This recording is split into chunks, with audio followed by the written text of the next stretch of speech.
Welcome, ladies and gentlemen, to episode 4 of the Racer Insider Show. I'm Travis Turner, joined by the Racer Insider himself, Mr. Lindy Suter, who's also moving into that role as racer historian. 60 years this guy has been a fan of racer basketball, and he has seen a lot of great things, a lot of wonderful moments in this program's history. He's seen a lot of high-octane racer basketball, and that's certainly what he's watching right now. The Racers continue to rain threes down on the heads of their opponents in the latest two-game homestand. We'll see if that shooting will travel as they head down to the Cayman Islands for a little pre-Thanksgiving action. Three very interesting contests there. Lindy and I will get to the 2 wins at home. We'll get to the 3 games coming up. But, my friend, before we start, we want to remind people that we are presented by your team at Suter Insurance Group. You can reach them by telephone at 270-753-5842. And online, SuterINSgroup.com. That is SuterINSgroup.com. But, partner, we'll let you have the first word of the day on your great insurance team at Suter Insurance Group. Well, let's see here today. What am I going to talk about? Well, one of the things, not only does the consumer right now, I think this is probably the most important thing to really look at now. And I know everybody gets caught up on price, but you need to be looking at the company you've actually got your insurance with, not necessarily the agent. I mean, everybody has pretty good relationships with their agents around here, but the company that's underwriting the policy. And here, because we've had several companies in Kentucky over the past 3 or 4 years go under, and policyholders kind of sitting there, okay, what do I do now? But we're fortunate enough here at Suter Insurance to represent a very strong company, Erie Insurance Company out of Erie, Pennsylvania. They're one of the top 10 writers of home and auto insurance in the country, even though they only do business in 14 states, which I like regional companies because they focus. You get a little bit more attention from the regional companies, especially if they're large. They've recently been rated the #1 insurance company by Consumer Report for auto insurance. They've been rated #1 by J.D. Power when it comes to auto and home insurance. So I'm really happy to represent them, and just wanted to tell everybody a little bit about the company. Good stuff, my friend. Well, I know you are very happy to be representing the Racers with your cap and coverage today, and had to enjoy the homestand, Lindy. A little bit ragged taking care of the basketball against Nicholls State, but man, this group flat out relentless with their ability to put offensive pressure and to put numbers on the board. Some incredible stuff. A fun couple of games against Nicholls State and Little Rock. Oh, it's been really fun. Of course, this is my style of basketball. Me and you have talked, and your style too. We've talked about this for a long time. Shooting those threes is so important, getting to the free throw line. But the one thing I want to mention is I really love not only the way the team's playing. Team's playing well, coaches coaching like everybody loves to see a coach. Like your wife, actually. They're really intense into every play. And it's the momentum that the program has going right now. Yeah. We're really on a good momentum roll. We're on a momentum roll with the media. We're off to a good start. People are noticing the students. I don't know how many years it's been since we've had this good early student turnout for our home games. And this is really early because they usually don't crank up until they get back after Christmas. Right. And we've got them showing up. They're vocal. They're into it. There's just so much that you look at in a program besides how good the team is. How is the support, the cheerleaders even? And they just really look. They look like they're on the top of their game this year too. So just a lot of momentum going for the program right now, and that's very, very, very encouraging. Lindy, the first takeaway, I think people know, you've talked about it since our opening episode, how much you love shooters and how much you love good shooting. And the game is just, it's basketball by its name, but it's a beautiful game when the ball is going in. And the way the fellas have shot it the last couple of nights, 26 of 52 total against Nicholls. I believe it was 12 of 22 against Little Rock. It was 14 of 30, doing an awful lot of damage from downtown. Oh, yeah. And what have I always said when we were recruiting the players? Number one thing, can he shoot the basketball? Absolutely. At the end of the day, you got to put the ball in the basket. I mean, that's just it. And if you score 90, the other team's got to score 90. And that's not easily done. And I like outscoring them. I really like the way we're playing. And, we play a pretty good tenacious defense too. I mean, of course, the pace of the game, the possessions is going to force the score to be higher. But in the other night, we might have let up a little bit. I mean, it's natural, I think. But it's hard for them to let up because I'm telling you what, they do have 10 guys that can play. I Well, mean, they really do. I mean, I got this. I wanted to read this. That's why I pulled out the EPEC. That's Coach Edgar sent me a message. I know everybody likes to hear what a former coach might make a comment about. And it was yesterday at 10:40. He says, "I've never seen a recruiting class that the judgment and evaluations have been this accurate and the rotation this deep that is balanced and is improving." And that pretty much does say it right there. I mean, It really does. that's coming from a guy that has been around the game for a while too. Yeah, well, I mean, he loves this style because you remember Edgar. I mean, maybe the three wasn't any part of his style, but he liked the possessions and getting up and down the floor.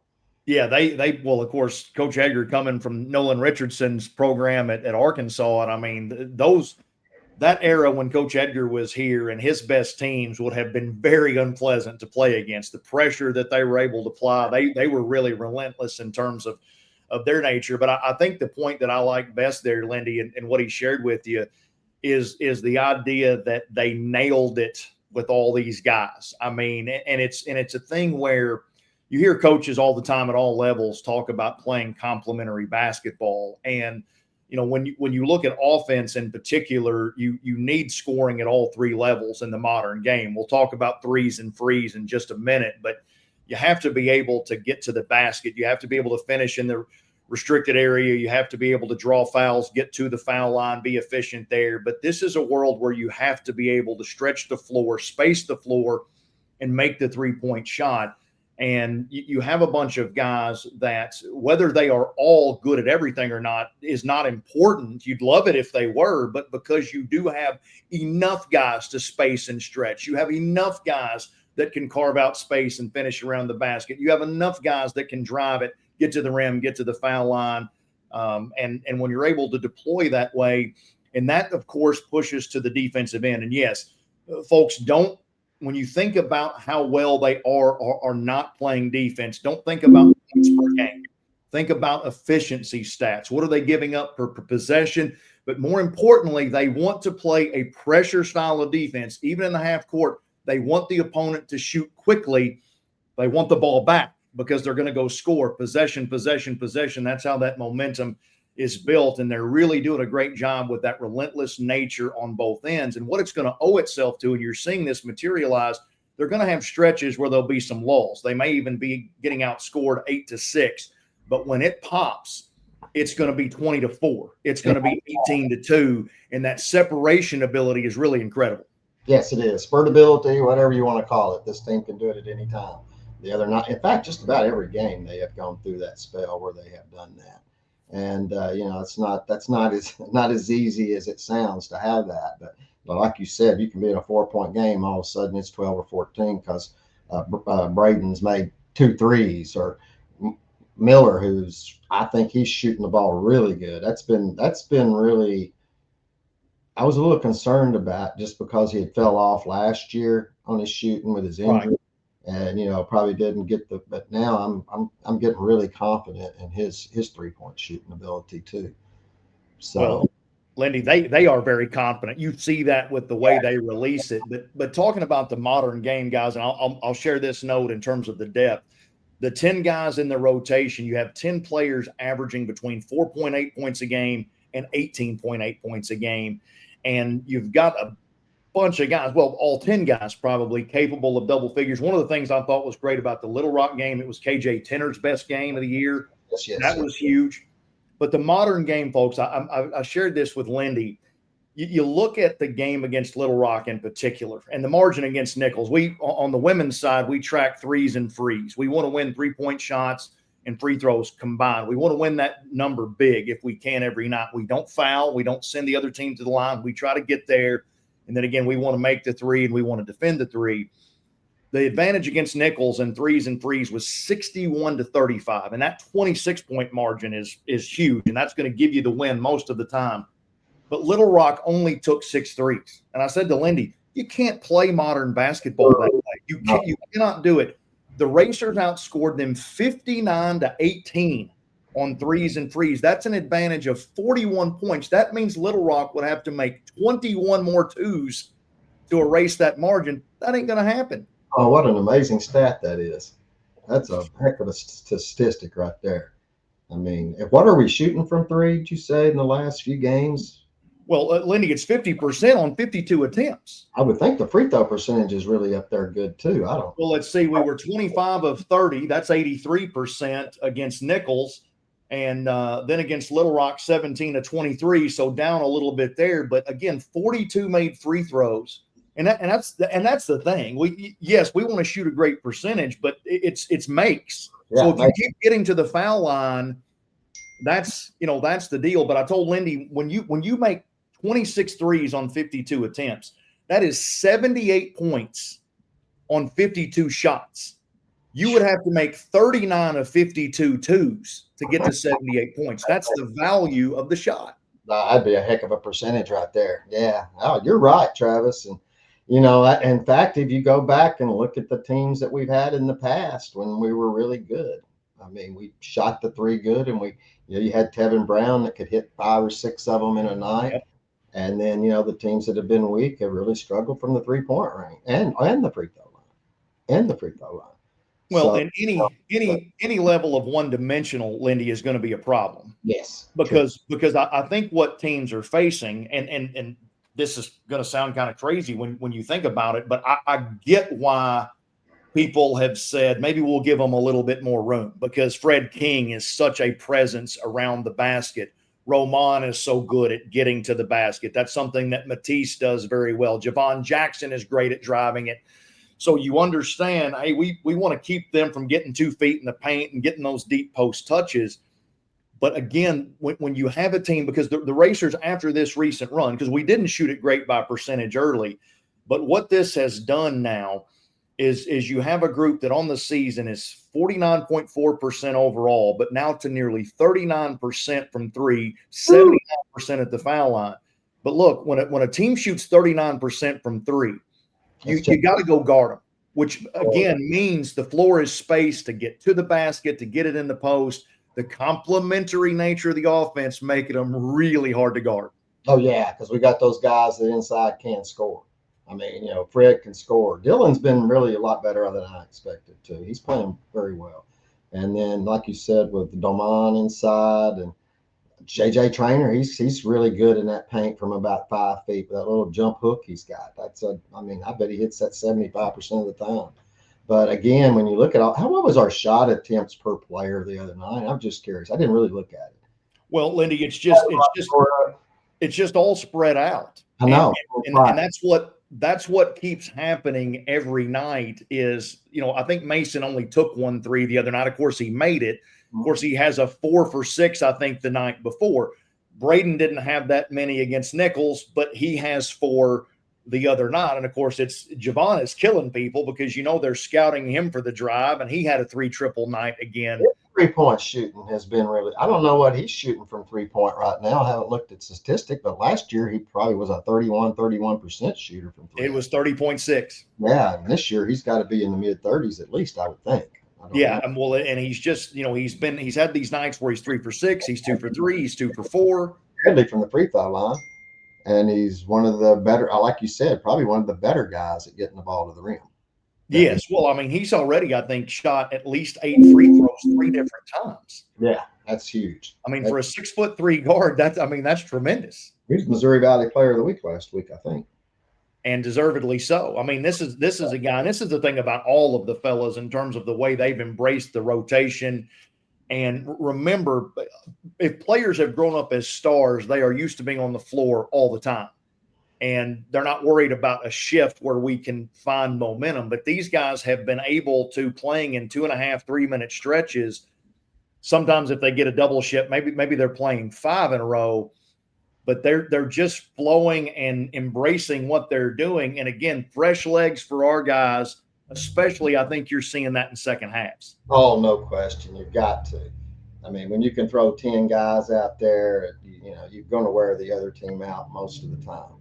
But we go back to last week, and you talk about all the talent at NIL, and people looking for stats where they can make more money. And I still think that's one of the most amazing things I've seen so far is that I've not seen any of that with this group. I mean, it does look like they're all on the same page and all they want to do is win. And that's a good, man, that's a heck of a quality to have. You have that thing, Lindy, where the depth keeps you honest. Well, that Bobby Knight, that was great. I mean, we're on YouTube. Go ahead. What was it? Well, Coach Knight told us, and it was nearly 40 years ago, but he told us the greatest motivator was the bench. Yeah. What did the bench do? And the bench retains ass. Ass sends message to brain. Brain tells body to get up and play better. Huh? Yeah. That's a great one. I love that. Yeah, that's what Coach Knight told us, and it's true. And I think the thing about this team, though, Lindy, is I don't even see a fear that I'm going to be benched or I'm going to lose my spot in the rotation. There's just an awareness of it that look, this is an ensemble cast, and if you want more money, if that is motivating you, or if a chance to play professionally is motivating you, look, when scouts, when executives, when people go to look for talent, they don't start by going to the bottom of the standings and looking at those guys. That's right. They go to programs that win games. They go to programs that win championships. And as you noted a couple of episodes ago, they go, oh, he was 8th in minutes for Murray State, but they won 30 games in a conference championship and got to the Sweet 16. And look what he did per minute. This cat can play. He's a winner too. He knows how to fit in. We'll take that guy. That's exactly right. And that's what this group has done, and I continue to be amazed by it. I just never expected you could bring that many guys and all of them be focused on the same thing. We're redshirting 3 really good players right now. Right. I mean, how many teams could redshirt 3 really good players? Right. I mean, a couple of them would have been starters in a lot of our teams, and without question. But whatever the character, the recruiting, the evaluation, it's really impressive. It really is. Well, and I'm sure the staff has talked to this about to the players. I'm sure they talked to them about this in recruiting, and they'll be talking to future recruits about it. It's something that we use on the women's side.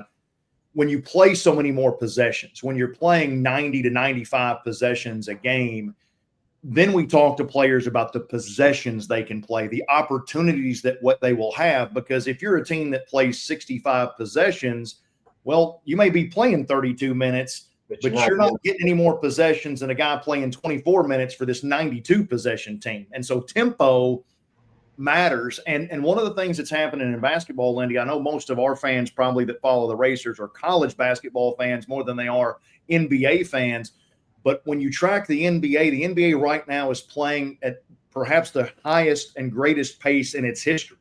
The game everywhere is getting faster. There's been a pushback to tempo. And I think obviously you have to have your NIL and your revenue share resources. You have to. That's a fact. You're not going to get anybody on the cheap that can play anymore. But having a style of play that grants opportunity and that is pleasing to the player, I mean, for a guy like JJ Traynor, let's just talk about JJ and his athleticism, the different things he can do as an all-court player at 6'8", 6'9". If you're him, do you want to play this style of basketball, or do you want to be in a grinding, plodding, half-court style? I think it's pretty easy for all of us, really. But these guys, a lot of them are talents. Lane Taylor, KJ Tenner, they're not very big guys. They don't need to be in a phone booth in a fight with a guy that's 6'5".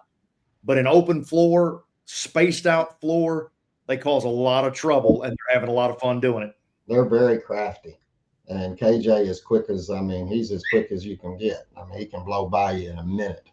And when he's finishing, that really helps. And you know how I feel about number 9. He's just one of those dudes. He's got that it factor, doesn't he? One of those dudes that you want on your team. I don't care what sport you're playing. You want Lane Taylor on your team. Yeah. I mean, he's just that kind of guy, and I love his crap. I mean, his size. It's fun. These guys that are small, they've got moves that nobody else has. Have to, yeah. Up with him. I mean, he gets in that around that basket, and he is really crafty underneath that basket. And have you noticed that he comes down with some rebounds? He's a tough kid. And it's all because of toughness and wanting to get there and do it. But yeah, he's the point guard position with the two of them. That's pretty solid when you've got both of them. Without question, that's what they've got up and down the roster. They're too deep everywhere. I mean, one of the two. I mean, like you're right, everywhere, every position. That's what's amazing. I mean, you just can't. I've never seen where you just can't tell. And like you said, the players know. They come out of the game, they're not pouting, even if they just made a mistake. Because I have noticed, if you make a mistake that's pretty glaring, you're coming out of the game. Yeah, there'll be accountability. Sure. Accountability, and I think Coach Miller, and he does it in a really good way. He'll take you out of the game, but he's greeting you. And they just none of them seem to pout. I mean, well, and they're being held accountable, but they're not being doghoused. They know they're coming back. Exactly. You're right. And just get ready for your next shift and your next opportunity. And I made the comment to somebody the other day in conversation about the luxury of having a 7-foot Dylan Anderson to deploy as you need him. Every matchup may not always be a night where he's going to play 20 minutes. He may play 12 or 14 instead. But let's say Fred is in foul trouble, or somebody turns an ankle, or the other team's playing two bigs. To be able to deploy that guy, a guy who is very capable on the offensive end, but understands his role is to defend the rim and rebound the basketball, that's a luxury that not just Murray State, but most mid-major teams don't have those. No doubt. He's another guy, like you said, he'd be starting for a lot of teams right now. No question about it. And, the one thing, we saw one attempt the other night that he made from the corner, the three-point shot. He can do that. I don't know how many he's shot so far. I don't think that many, but he can shoot that three too. Dylan can. Yeah, and he's done a good job. I think all the guys have done a good job in terms of not being shot hunters. Everything has come organically. It's come in rhythm, and they've just been awfully impressive. And I know you watch a ton of college basketball. This group, and I know outside of SMU, they haven't really been tested all that much yet. But in terms of, again, Lindy, the eye test, the number of weapons, the depth of the arsenal, only the top 10 or 15 teams in the nation that I have seen have looked better and more impressive to me. I mean, this to me is a top 40 club right now. Oh, I agree with that. Ain't no question. Top 40, especially the eyeball test, get all the computer rankings, because they don't get going really until mid-December, because you got to start somewhere. If we'd have started at 90th, we might be at 60th right now. Right.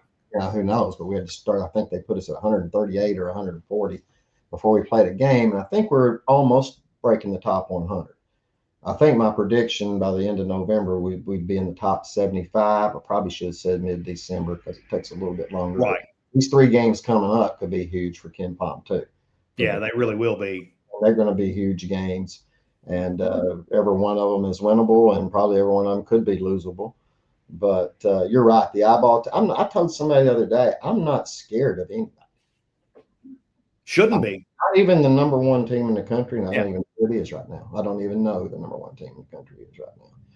But and that's one of those things that Houston probably is your greatest sure thing because of the way Kelvin Sampson's guys defend.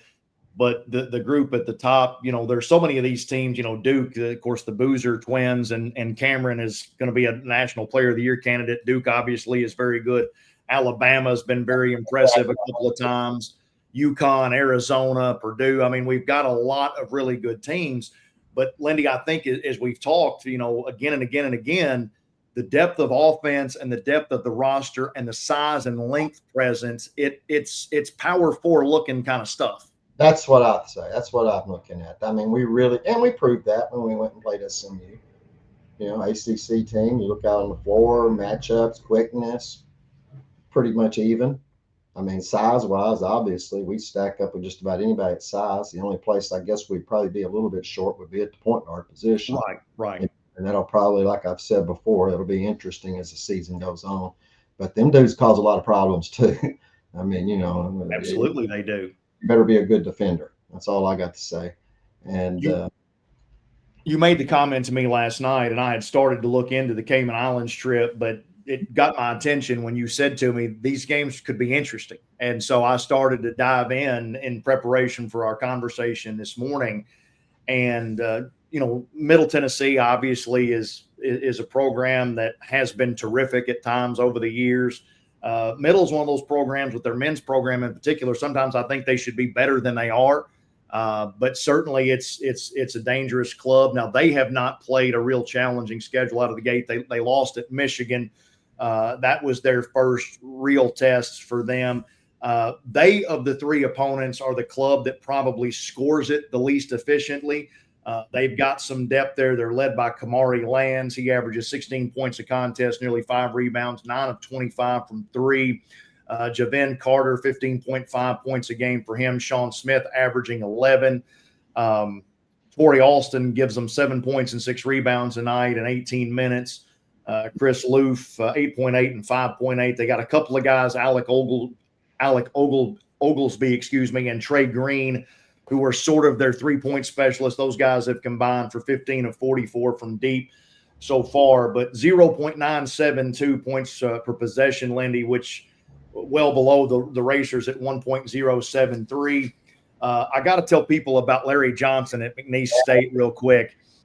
Discovered this last night. Now, understand this about McNeese State. They have played 2 of their games against Champion Christian College and the College of Biblical Studies. Lindy, those were not great tests for them, as you might imagine.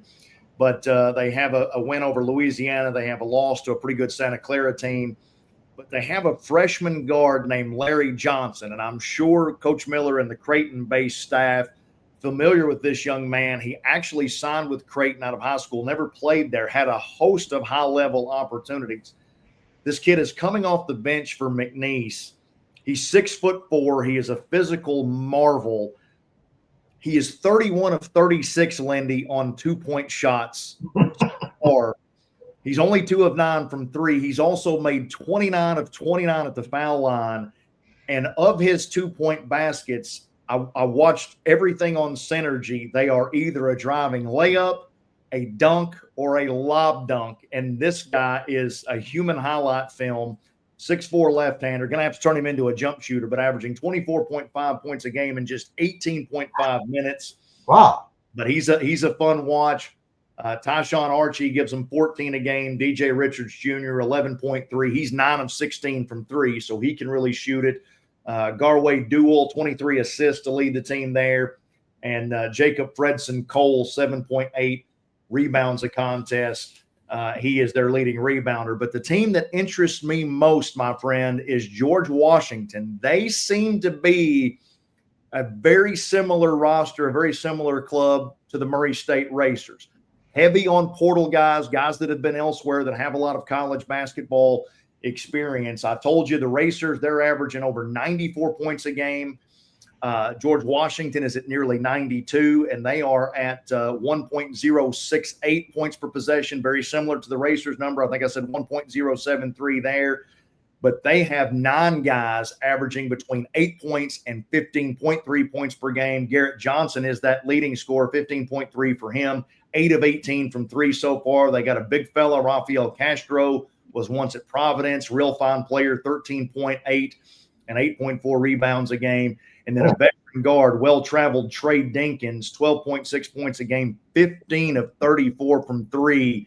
All 3 games should be interesting. The best one in terms of entertainment value might be that last one against George Washington. No question. I think I've even looked at the rankings. I think they're ranked pretty good, too, when you look at the computer rankings. In fact, I think McNeese and George Washington, maybe not McNeese. Now, McNeese is one of those programs that people don't know. Will Wade was the coach there. That's right. From LSU. And McNeese State's a program that has a pretty proud history, too. Joe Dumars, of course, their most famous alumni. From McNeese State coming into Murray, Kentucky and playing in Racer Arena. Joe Dumars, did he play? They had a really good – I might have been him. I don't know. Yeah, Joe, of course, went on to the Hall of Fame career with the Pistons. But, yeah, this McNeese program has had a lot of success. And, again, very, very recently, that's how Will Wade got that job at North Carolina State. But the Larry Johnson kid, folks, will be an absolute delight to watch. Again, he's going to try to beat a path to the rim, and he's going to try to tear it down when he gets there. They're a very long, very athletic club. And I figure Middle Tennessee is going to be the team that will try to slow pace. They'll probably try to have more of a half-court tempo if they can. But the Racers have done a fantastic job of pushing that tempo. And Lindy, these holiday level travel games, I mean, you're down in the Cayman Islands, you're going to have to work a little harder for your focus on your basketball a little bit. Of course, you're at the hotel a lot. There's a lot of downtime trying to stay sharp, and then playing these games in succession be an interesting challenge for the guys. Oh, it's going to be very interesting. I can't wait for it to get started. I think it's going to be a really good, really, really strong gauge of where we're at.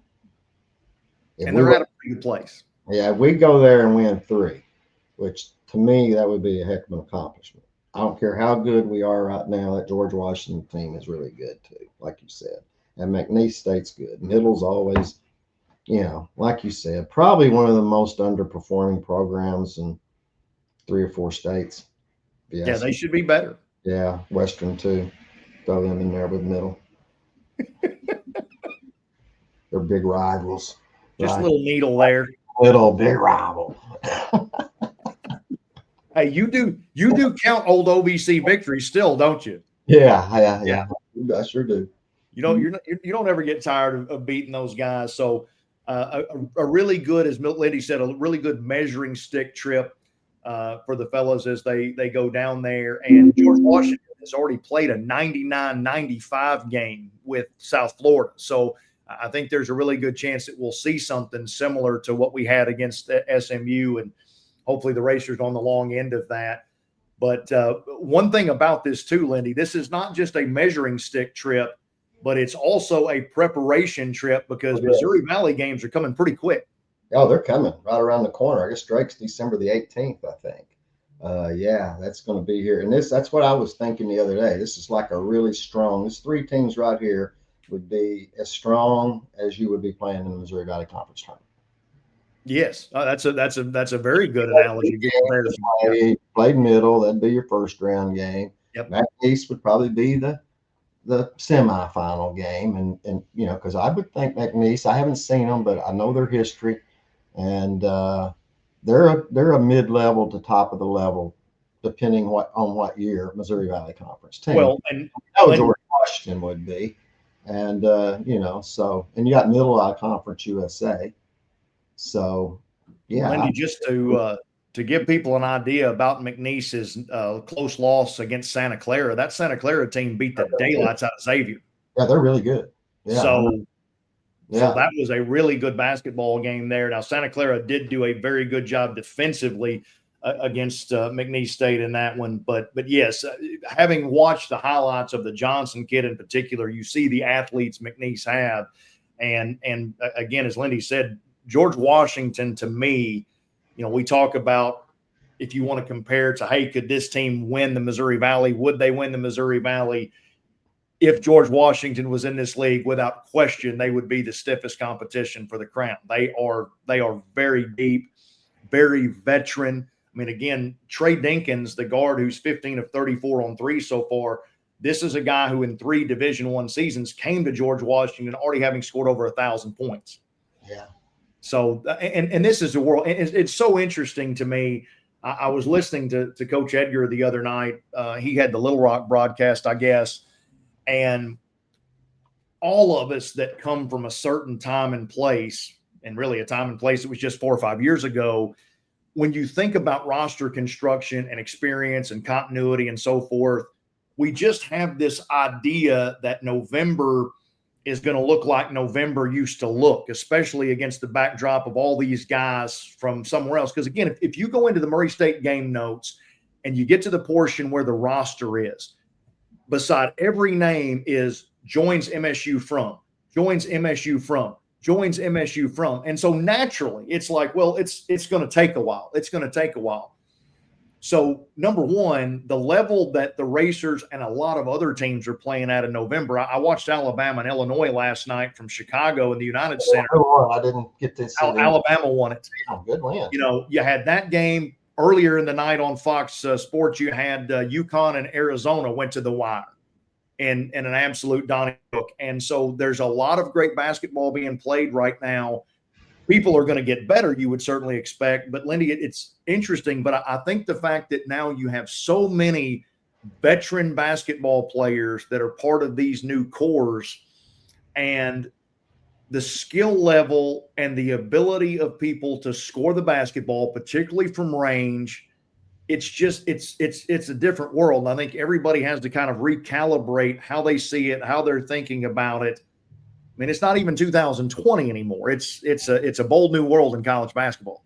Yeah, the one thing that I noticed, like going into the, let's say, the first week of practice, maybe this year, is that coach was able to jump into a lot of advanced stuff pretty quick. There wasn't a lot of teaching, having to teach this, having to teach that. And even though they were new players, they were veteran players. Lots of practices behind them, lots of games behind their belt. So you don't have to spend a lot of time on stuff like that. If you have a team, freshman, sophomore, like what typical teams is used to have, the seniors are going to know the routine. They're going to know all the drills. I mean, you do have to teach drills too, believe it or not. I mean, it takes part of the time. And when you got new guys, you've only got but all these guys have that in their background, except the freshman that's being redshirted for. Right. The kids from France are freshmen, but they've had lots of. In terms of development, they've been pros. Yeah, exactly. So, I think that's what's causing it. I think the experience level, like you said, for not just us, other teams too. Right. That's why other teams are looking better right now too, except one up in Lexington. What's wrong with them? Sometimes people don't do a great job identifying, Lindy. Sometimes you can spend $22 million. Yeah. And not get it right, but they got some injuries, so I'm not anti. I'd like to see them do good. But right. Well, listen, it surprised me how they've struggled. A great a coach as Bill Self and a great a program as Kansas a year ago, it was a nightmare. Exactly. I mean, because again, back to Coach Edgar's message to you, you not only have to identify the proper individual and evaluate them properly, but you have to identify a group of individuals and their strengths and weaknesses that are going to fit and complement in a way that benefits basketball. Having 5 All-Americans that can't play together doesn't make any difference. Doesn't make any difference. It's got to work. Got to work. And that's what's interesting about the chemistry experience all over the nation with so many of these teams is some folks, the chemistry, they got it right. And some they can't. And it ain't fixed in November. It's not going to be fixed in March, possibly. But how much ceiling is in these teams, including Murray State, I think will be one of the fascinating things to watch as we go forward. Oh, yeah, no question about that. No question. But the floor is pretty high already, huh? Yeah, I mean, it's good right now. I feel good right now, but I think we're just going to get better. I think Roman's going to get adjusted more. He's going to keep getting better. I mean, I don't see how we cannot keep getting better.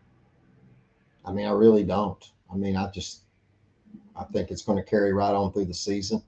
Like we've said in the past, some teams hit their ceiling early. Right. And, even if we hit our ceiling right now, we're tough.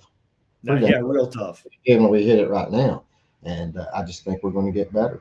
And as long as he keeps this attitude, and I think that attitude's going to stay because they're winning, and the crowd support's going to be there for sure, because you can already see that building. I mean, it's building. And, it's a lot of good things happening. But this week is Sunday, Monday. What is the game? Sunday, Monday, or do they have a one day off? I want to think they go through Tuesday, but I'm going to have to pull the schedule up, Lindy, because for some reason I want to think there is an off day in there. They usually do. In those 3 days, they usually have one off day where they can at least enjoy it. But that is, I like what you compared it to in terms of the ability to simulate a conference tournament. Right now. The level of competition that comes with that, and then, this idea that we have to be ready to play every day, because that's one of the things I don't always think people recognize why conference tournaments are so difficult, and it's because you have to turn around so quickly. So we've got a 6:30 start local on Sunday. That is on Sunday the 23rd. That game will be against Middle Tennessee. Then they play on Monday, another 6:30 start against McNeese State, and then on Tuesday. So they do go in succession. Sunday, Monday, Tuesday wraps up with George Washington. Conference tournament then. Yeah. No doubt. And that is that does appear to be quite fun. Missouri Valley Conference, I guess if you finish first, you're going to play 3 games, right, to win it? Is that right? That's right. 3 games. So, yeah, this is perfect. it's kind of giving you a little bit of what it's like too. I mean, the way the teams are ranked, we're playing middle, which Yeah. we them third out of those three. McNeese, we'd rank them second, and then George Washington in the championship game. It's going to be interesting, and it gives the coaching staff, the coaching staff's an opportunity to prepare like you're preparing for the Missouri Valley Conference tournament. Yeah, quick scouts, quick Yeah. turnarounds in terms of your prep, absolutely. Mm-hmm. And you would have to think that both George Washington and Murray State will weather this as well as anybody could on day 3 because of the depth of their rotations. Yeah, I'm looking forward to all of them, but that's a game I'm really anticipating right there is that game. Well, my friend, as Thanksgiving approaches, basketball for Lindy to be thankful for. Lots of it. Yeah, this is always that good time of year, Thanksgiving time. Before we go though, I'd like to make a comment. I guess yesterday, Jeff Bidwell got a new position with WPSD. I'm sure a lot of people know it now. And he will be, I guess, giving up his podcast he's been doing, racerbasketball.com or whatever. And I guess he'll continue to do the play-by-play. But me being a former, doing the Racer Insider, knowing what all is involved and doing that, hats off to the job that he's done for the program while he was associated with it. I admire it. And I wish him the best of luck. I think you even mentioned to me last night, he's been really extremely good to the women's program. Yes, very, very much. Very much. Giving them really good publicity, covering them just like he covered the men. But congratulations to him on his new position. And I hope that he continues to be a Racer fan, which I think he will be, because I think his blood's blue and gold too now, partly. So well, and it's good for their business when the Racers are good. Yeah, it's their business. And I know the sports department gotta love it. Yeah. When they're winning, it does help them a lot. And they give us really good coverage over there. I will have to say hats off to to Adam and Logan, who I think the young guy. I think he's done a really good job. I think he has a good future ahead of him too in that business. But I want to thank them for thank him, Jeff, for what he has done. Yeah, Lindy, I know Rochelle was very grateful for the level of coverage he provided the women's program, and as you know, of course, for in so many years with the Racer Insider, the In Our Hands publication, you guys had to work so physically hard to produce that. Jeff's world was a little different. He didn't have to handle the paper, but because the digital world moves so fast, the level of investment to keep up daily, people probably would, I think they understand to a point, but you'd be surprised to know how much time had to be invested to do that and then handle the travel with the game responsibilities and the coaches shows and things of that nature. So when you see somebody who is producing quality content daily, a lot of work's going into that. A lot of work's going into it. And, I think he did 400 podcasts. That's pretty, in a short period of time, that's pretty good. And, but yeah, hats off to him. Another real quick, get off that real quick, and then we'll go, because I know we're running past what we always say we're going to do. As you said, it's YouTube. Who cares? Talk a little bit about history, I guess. A question came up on X the other day about who is our biggest rival. That's a good question now. Yeah. My answer was Western first. Then it grew into Austin Peay. And then it kind of went to Belmont. I guess it's still with Belmont. What's your opinion? Is it Belmont, or do you think the SIU rivalry will take over the Belmont rivalry? It's so interesting. And just going back to where you started with Western. Mm-hmm. When you think about rivalry, like, it needs to be bitter. Yeah. Okay. There needs to be some visceral feelings there that disturb the rational mind. Okay. It just needs to, you need to be so angry at the sight of that logo or that towel or whatever. And that's real rivalry, And I think about how that would have felt for you as a kid and for your dad. Because over here, a lot of people in Louisville and Lexington, they actually think, because Bowling Green is named Western Kentucky University, they think Kentucky ends at Bowling Green. Yeah. They don't realize there's another 2 hours over here. Okay. So we've always felt like, right, that Western, there was an air of superiority there, right?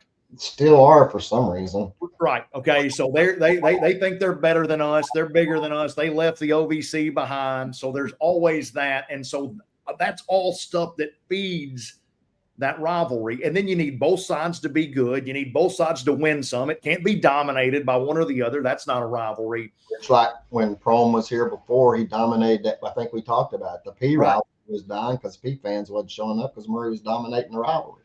So I think what's going to happen, because I think all of the elements that it was a true rivalry with Western, we're close enough to Austin P that really had some stuff when they were good and they were up there at the top of the OVC.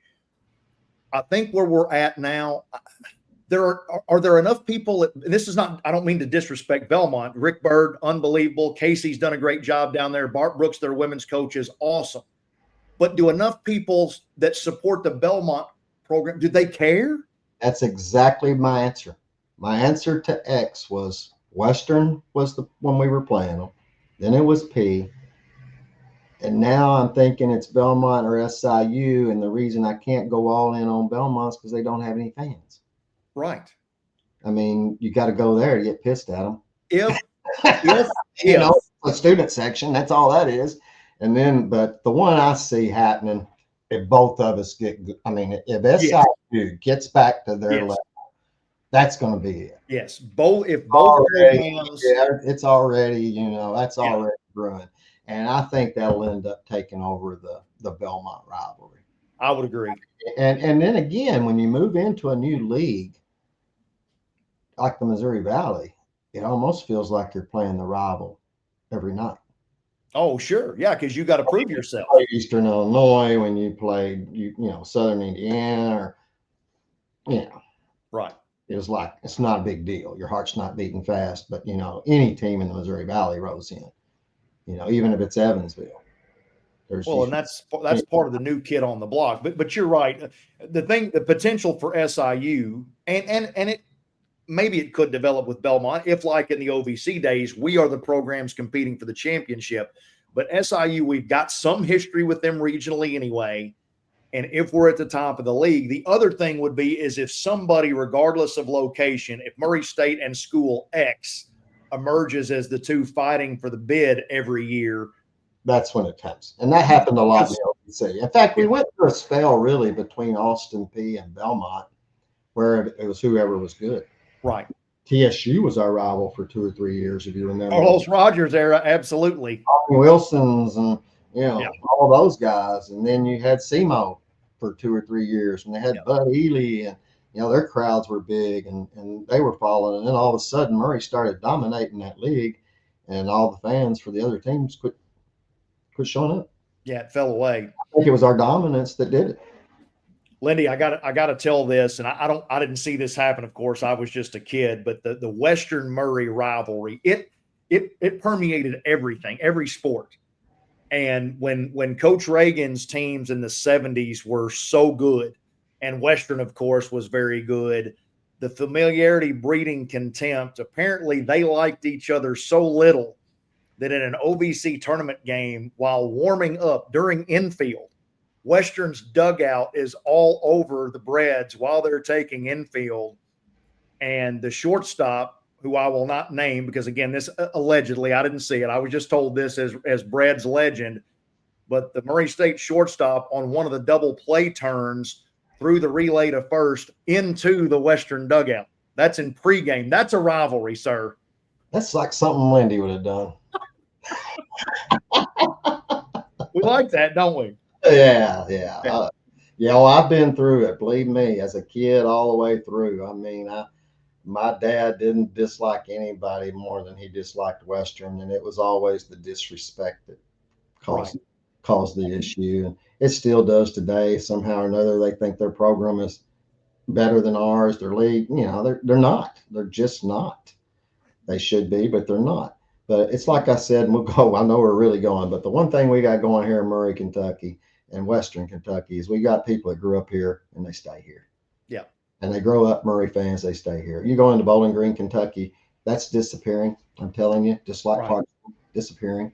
because you got so many people moving in that doesn't mean anything. They don't Right. doesn't mean anything to them. But here it's just going to always be that way. I think that we've got this, and boy, the support we're just getting from all over the country, from our alumnus, from their giving to, to the people in Western Kentucky supporting the team, coming to the games. I mean, it is, and we sometimes, like, we all still get caught up in the mirror. This is Western Kentucky's professional basketball franchise. Right. That's exactly And what. that's how you have to draw. And that's the way it is, and but yeah, it's. I'm glad the season is up and going, Travis. Well, that was fun, and as both the Racer Insider and the Racer Historian, I'm glad you brought that rivalry question out, because we told you we're going to start unveiling eventually Suitor's 60 from Murray State men's basketball history. Looking forward to doing all of that, and we'll start to get into that here as we go through the season. We'll have some reveals. We'll probably do that by decade. Lindy's done a lot of that work by decade. We think that fits each era really well, so we'll have a lot of fun with that. But love to hear you talk history, folks. We've also got the women in action at home against UAB on Saturday. Hope you guys will get out and support us on that end. And Lindy and I will be back next week to talk about what we saw from the Cayman Islands. My friend, outstanding here in episode 4. The last 2 words are yours. Go Racers.